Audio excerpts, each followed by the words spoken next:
Why are you here? You're here to outwork. You're here to outtrain. You're here to win.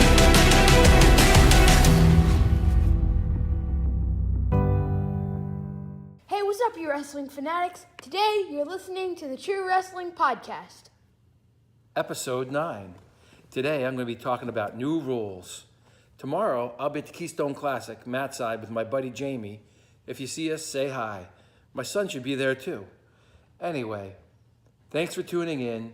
I'd like to thank my website and podcast sponsors, Adidas Wrestling. They've been there from the beginning, and so is Soupless. Soupless rocks. I've used their equipment for training and throwing and teaching kids wrestling for 30 years. All right, maybe 25. They kick ass. Check them out. Ivan Ivanov does a great job as a wrestling entrepreneur. You probably saw his ads up at the World Championships.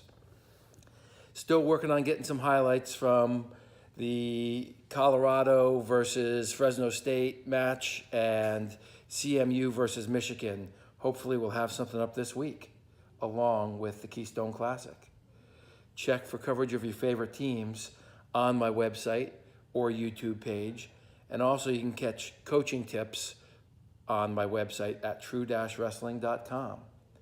Today, I'm going to talk a little bit about rules I think should change. In general, guys, I think that we should incent what we want more of and penalize what we want less of. And stepping out and stalling are the two things that I think are horrible for the sport. I like to go back to the idea of having 3 stalling warnings equals a forfeit of the match and 16 points. This happened for years in wrestling, and it kept stalling to a minimum. You'd see tough guys getting stalled out by guys who had a big gas tank. Maybe the second caution should be 1 point for a wrestler and a team point. This would eliminate stalling immediately. Nothing turns off fans at any level more than stalling. You can look back at Kyle Dake, Chris Perry, stalling through national championship matches. These things turn off the casual fan, and they're not interesting to the actual rabid fan. Kyle Dake giving up a stall point in the national final, Chris Perry constantly stepping out versus Andrew Howe. These things aren't good for the sport. And if we penalize it, it will change. All we need is the NCAA Rules Committee to agree with us. Next thing, hands to the face. Right now, they're calling everything hands to the face, even collar ties. Let's get some consistency.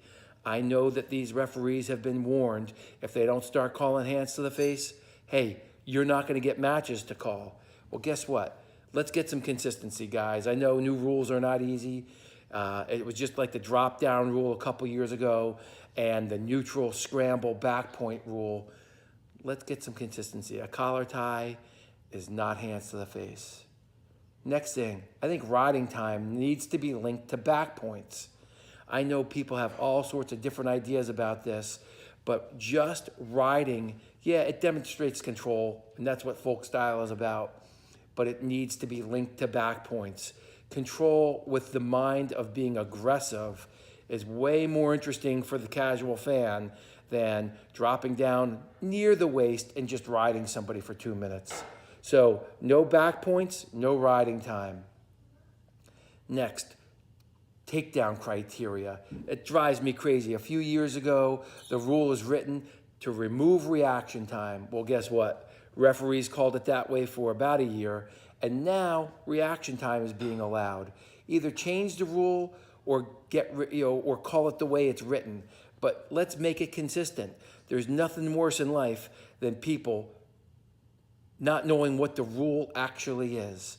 Folk style has always been about control. So I personally like the idea of reaction time being incorporated before the 2 points are signaled.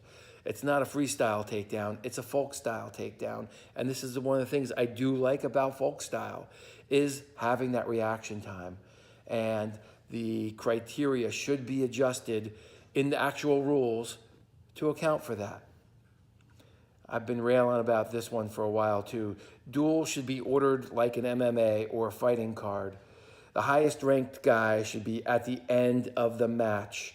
I know every wrestling purist hates this idea, but put the team scoring pressure on the guys who are the best in your lineup. So if there's a number 3 ranked guy and a number 5 ranked guy, and those are the 2 highest ranked guys going against each other, they should be the last ones. This goes for high school too. Why put the pressure on 2 unranked heavyweights when you've got 238 pounders who are ranked? And that way you're building momentum and excitement during the entire match and not closing with a whimper. This is why it's so popular in MMA and fighting. Anyway, programs that have regional training centers. There are so many right now. It's hard to even know how many. And I know the NCAA has rules about travel, cost making it prohibitive for these teams to actually compete against each other, the regional training centers alongside their NCAA counterparts.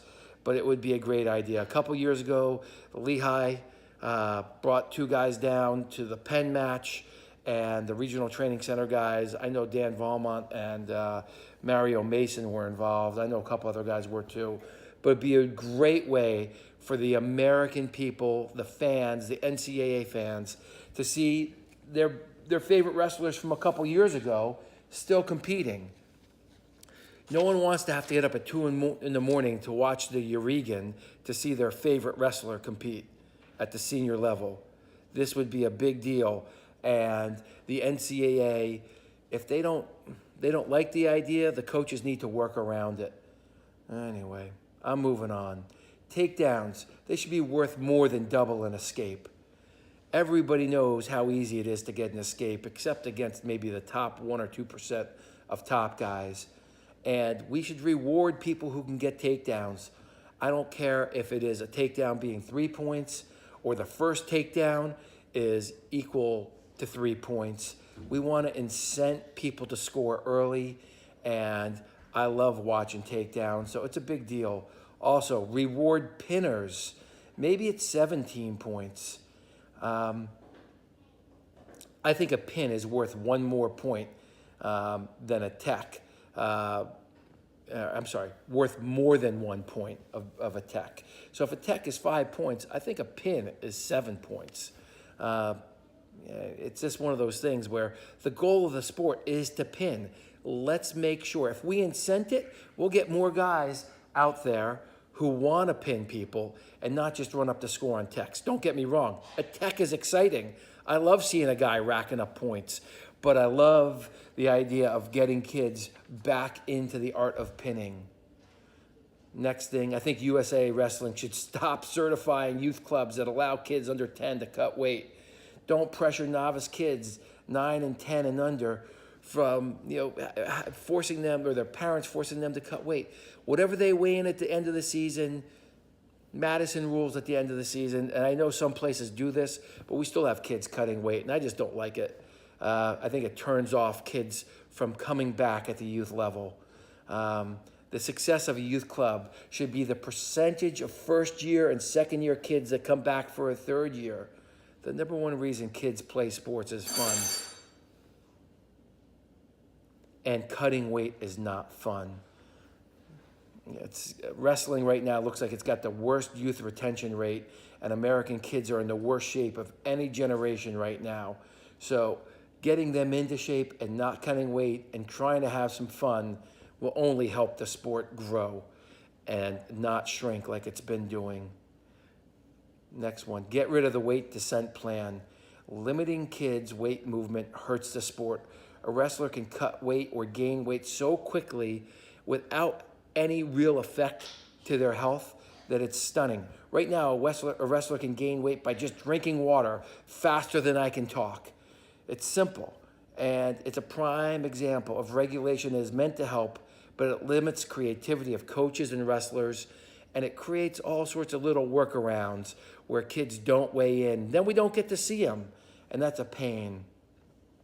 I think American wrestling should adopt the international start from neutral. Right now, the referees aren't even calling it, right? Kids are supposed to line up on 2 lines. Well, they don't half the time. And if you just have a foot in a circle, it's just a quick way to get kids back there. The referee doesn't have to warn the kid, hey, get your foot on the line. It makes it a lot easier. adopt the circle rule, step in it, and then you start. From referee's position, I'm not sure. So many refs don't call the tight waist, and it's a real pain in the butt. I don't know how to make them call it. Apparently, they don't think it's a big deal. The other thing is half the kids, all right, maybe a third of the kids, don't start with their hand on the elbow, or their knees and hands are on the line. So either enforce the rule or relax the rule and change it. You know, maybe the kid is just flat on his belly to start, and he's not on his knees in the referee's position. I don't know. Maybe base building makes it a lot easier for the top guy to get a turn on the guy, and there's less particulars about the starting position. And some kids do the honor system, and they actually line up with their hands and knees behind the line. But a lot of them do not do it, and it's almost like penalizing a kid who is not trying to cheat. So I think we should try that. Also, organize the postseason a little better. Separate the biggest conference championships at the college level. Right now, Big Tens and EIWA should be on different weekends, maybe even the ACC. It's a real pain in the butt if you're a fan to try and watch all this great wrestling. If you can't, it's all overlapping. And you know, the idea is to get eyes on the best wrestlers and be able to see. The fans want to see all these guys. So stagger them. There's 2 weeks off. Stagger the EIWA and the Big Ten right now. Same thing with the state wrestling championships. I know, look, one of the big things about getting college attendance up would be getting more youth and high school kids at those matches. A lot of times these things conflict. I'm in Pennsylvania, and the regional and sectional and state championships can all overlap with other things. I hope that the coaches can kind of think about ways to get at least the kids, the younger kids, to their dual meets. Because right now, we're not getting enough youth kids at the dual meets. All right. Lastly, I'm just going to say, hey, I'm not a fan of Intermat because I'm not a fan of T.R. Foley. And I think they give this guy, who's a cultural Marxist, you know, a platform to lash out at Americans and American wrestling. And you know, he's really just looking for controversial views, and you know, he's expressing his political things through his website. And he's got a conflict of interest. He's a mouthpiece for UWW, which I really think they view college wrestling and American wrestling as competition, not as a compliment. So he is full of his contradictions. I'll write a little bit more about that. You know, in upcoming things, I've written a little bit about his snowflakiness before, but you know, when you're complicitly endorsing UWW, the most corrupt wrestling organization, they make the NCAA look like amateurs. And even though there's been more oversight, this guy has not examined them at all. So I think that, you know, if you get a chance, go to Flow. I know Flow makes you pay for more and more every day, but Intermat is giving this guy a platform, and I can't stand it. He's just he's a useful idiot. He's not even smart enough to know that he's being used by the UWW, or he's just okay with being used. Last thing I'm going to talk about is fight gear versus the singlet. I didn't used to believe it, but I've seen so many football parents who keep their kids out of wrestling because they don't want their kid wearing a singlet. It's really kind of crazy. So more and more people are doing it. The Intercounty Wrestling League in southeastern Pennsylvania, the largest league in the country, I think there's 3,000 wrestlers in that league, has now adopted fight shorts. It's just a matter of time before the PIAA allows it in middle school and high school. I think it's actually up for consideration. You know, no one practices in their singlet, or very few. I've been all over the country, and I have seen maybe 1% of kids practicing in their wrestling room in their singlet. Everybody's in shorts and t-shirt or fight gear. That's what they should be competing in. And it makes it a lot easier for marketing at the upper level, at the college level, to market a fight top with somebody's name on the back. Vincenzo Joseph, whoever it is, Penn State, Iowa. So think about the marketing aspect. It's a lot easier to market a fight top to a high school or junior high school or youth kid with their favorite wrestler from college or the senior level on it. And I think it's just something to give more exposure to the sport as a branding thing. No one's ever going to agree on that one completely, but I think as more youth kids grow up through the process of using fight shorts, that it's going to bleed into high school and ultimately college. Get used to it. All right. Thanks for tuning in. Again, tomorrow I'll be at the Keystone Open. Check me out. Hey, here's a couple things. Bacon sent me a message. He's like, hey, you got a weird site. You got highlights and coaching. Why? Well, hey, Bacon, I've coached for years, 30 years. And I moved maybe 5-6 years ago. My wife challenged me to do something for wrestling, and I just started doing the coverage. So I mix them both in together. I know it's not the smartest thing from a marketing thing, but I'm not really trying to market. This is a hobby. Element, your question was, are you trying to be Flow Wrestling? Very funny. This is, like I just said, this is a hobby. Flow is a business. They got millions of dollars in venture capitalism. I just got myself and a couple helpers. My buddy Jamie's helped me. Another kid, Mike, who was at Temple, used to help me. And I cover things that I'm interested in, and I talk about things that I'm interested in. I had a dad of an All-American a couple weeks ago tell me, my site is for grown-ups. Maybe. I will say that I know there's a bunch of kids who watch the highlights to pick up technique from, the best kids in the country, and they don't have to pay for the Flow subscription. So, I can tell when someone's studying Vincenzo Joseph or Isaiah Martinez or, anybody else, because all of a sudden there'll be 50 views of their match, and it's coming from one specific place. Martha, why do you call the Drexel wrestler Stephen Lawasu steaks? Martha, because that's what he eats. He is huge on a steak diet. He's kind of on the paleo train, which I'm a fan of as far as the diet. As a matter of fact, I introduced him to some new steak sauces because this dude eats everything plain. He eats London broil plain. We want chimichurri at the very least on that. My wife asked me, hey, what's the best compliment you've ever gotten regarding the website? And I'm going to say Tom Brands. After the Rutgers match last year, Tom Brands came up to me and really complimented my highlight skills and my announcing skills. I was riding high.